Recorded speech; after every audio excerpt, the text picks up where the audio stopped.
Hello learners, welcome to my YouTube channel. कैसे हैं आप सभी? स्वागत करती हूँ मैं आपका मेरे यूट्यूब चैनल पर ओम लर्निंग पॉइंट। हेलो लर्नर, जैसे आपने क्या कहते हैं मैं मैथ की सीरीज मैथ की क्या कहते हैं बुक का मैंने आपको ओवरव्यू दिया था, उसी टाइप से मैं आपको साइंस की बुक का ओवरव्यू देना चाहती हूँ।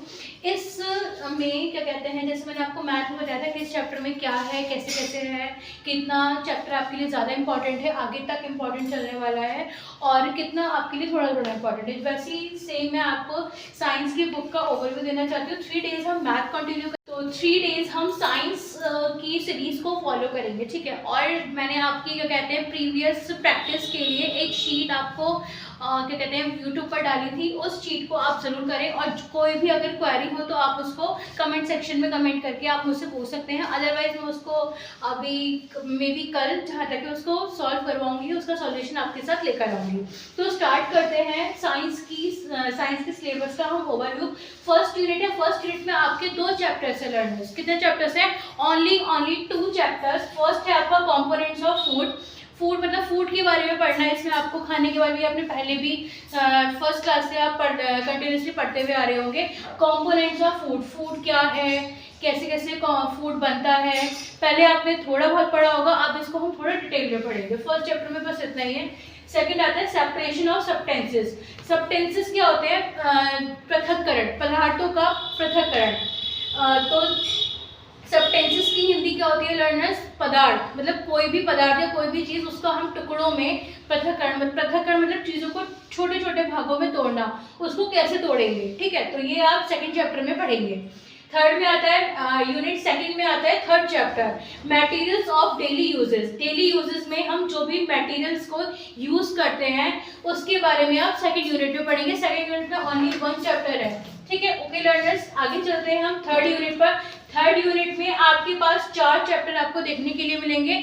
4 चैप्टर्स भले ही देखने में आपको ये 4 लग रहे हैं, लेकिन कुछ इतने हार्ड चैप्टर्स नहीं है। पहले से भी आप इसके बारे में पढ़ते आ रहे हैं और आगे भी क्या कहते हैं ये ज़्यादा हार्ड नहीं होंगे आपके लिए। ज़्यादा कुछ नहीं है बुक्स में। अगर आप ध्यान से पढ़ेंगे, समझ के पढ़ेंगे ना, रटना नहीं है आपको, रोट लर्निंग नहीं करनी है, सिर्फ आपको समझना है। अगर आप समझेंगे अच्छे से तो आप और अच्छा और बेटर परफॉर्म कर पाएंगे। फोर्थ चैप्टर है आपका living and non living things. बहुत ईजी है। प्रीवियस क्लासेस में आपने या फिर वैसे भी जनरल नॉलेज में आपको पता होगा लिविंग थिंग्स क्या होती है और नॉन लिविंग थिंग्स क्या होती हैं। अभी तक आपने ये पढ़ा होगा लिविंग थिंग्स क्या होती है, नॉन लिविंग थिंग्स क्या होती है, कैसे वो ग्रो करती हैं। इसी चैप्टर में आप इसको और थोड़ा डीप में जाकर पढ़ेंगे। फिफ्थ चैप्टर आता है आपका अवर सराउंडिंग्स, यानी हमारा पर्यावरण, हमारे आसपास क्या क्या है, हमारे आस पड़ोस में क्या क्या है, उसके बारे में पढ़ेंगे, ठीक है। सिक्स्थ चैप्टर आता है हमारा the plant word. Plant word क्या मतलब जो पेड़ पौधे हैं उनके वर्ड के बारे में बात की गई है, यहाँ पे उनके संसार के बारे में बात की गई है। सेवेंथ चैप्टर आता है आपका बॉडी मूवमेंट। बॉडी मूवमेंट मतलब हमारी बॉडी कैसे कैसे मूवमेंट करती है उसके बारे में है। फिर यहाँ पर आपकी ये थर्ड यूनिट आपकी खत्म हो जाती है। थर्ड यूनिट के बाद आपकी स्टार्ट होती है फोर्थ यूनिट। फोर्थ यूनिट में लर्नर्स ओनली एक चैप्टर है motion and measurement of distance, ठीक है। Motion and measurement of distance. इसमें कुछ नहीं, आप मोशन गति के बारे में पढ़ेंगे, मेजरमेंट मतलब उसको नापना कैसे है, ठीक है, और डिस्टेंस मतलब कितने डिस्टेंस को कवर किया गया है या इसके बारे में थोड़ा थोड़ा आप पढ़ेंगे। ये चैप्टर आपका आगे तक चलेगा, आपको आगे तक काम करेगा, इवन 10th क्लास तक ये चैप्टर आपके लिए इम्पॉर्टेंट होने वाला है। क्या होने वाला है? ये चैप्टर आपके लिए मोस्ट इम्पॉर्टेंट होने वाली है ये यूनिट। तो इस यूनिट को आप बहुत ध्यान से समझेंगे और ध्यान से पढ़ेंगे, ठीक है। Motion and measurement of distance fifth unit आती है। इसके बाद फिफ्थ यूनिट में आते हैं आपके 2 चैप्टर्स। 2 चैप्टर में से 9th चैप्टर है आपका electric current and circuit. This chapter is very very important, very important, क्योंकि ये चैप्टर भी आपका 10th क्लास तक आपके साथ ही ऐसे ही चलता रहेगा। बस इसमें चीज़ें बढ़ती रहेंगी, टॉपिक्स ऐड होते रहेंगे, दैट्स ऑल। फिर 10th चैप्टर आता है आपका मैग्नेटिज्म। ये भी आपका काफ़ी इंपॉर्टेंट चैप्टर है। मतलब कुल मिला के आपकी 4th यूनिट 5th यूनिट ये आपके लिए इंपॉर्टेंट होने वाली है। और साथ ही साथ इसके साथ ये 6th वाली जो यूनिट है ये भी आपकी इंपॉर्टेंट होने वाली है, लाइट शेडो एंड रिफ्लेक्शन। तो learners 4th unit 5th unit and 6th unit ये तीनों ही यूनिट आपकी 10th क्लास तक के लिए 10th क्लास तक के लिए आपके लिए वेरी वेरी इंपॉर्टेंट होने वाली है। तो इन यूनिट्स को आप ध्यान से पढ़ेंगे, बहुत अच्छे से समझेंगे।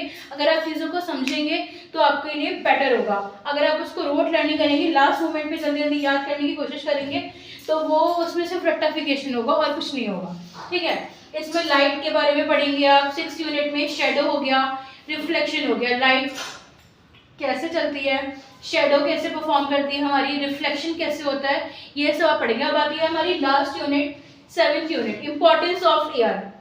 एयर की क्या क्या इंपॉर्टेंस है हमारी लाइफ में और इस वर्ल्ड में वगैरह वगैरह, ये सब आपको इस चैप्टर में आपको मिलेगा। तो टोटल लर्नर्स आपका इस पूरी बुक में आपके 12 चैप्टर्स हैं, जिसमें से आपकी 4th, 5th और 6th यूनिट बहुत ज़्यादा इंपॉर्टेंट है। अब बाकी की यूनिट्स में भी थोड़ा थोड़ा आपके लिए इंपॉर्टेंट है। तो जो भी आपको समझ ना आया हो या कुछ भी आपको कुछ पूछना हो तो आप कमेंट सेक्शन में मुझसे पूछ सकते हैं। अदरवाइज कल से हम साइंस की और मैथ्स की सीरीज़ को आगे कंटिन्यू करेंगे। तब तक के लिए bye bye, good night, see you.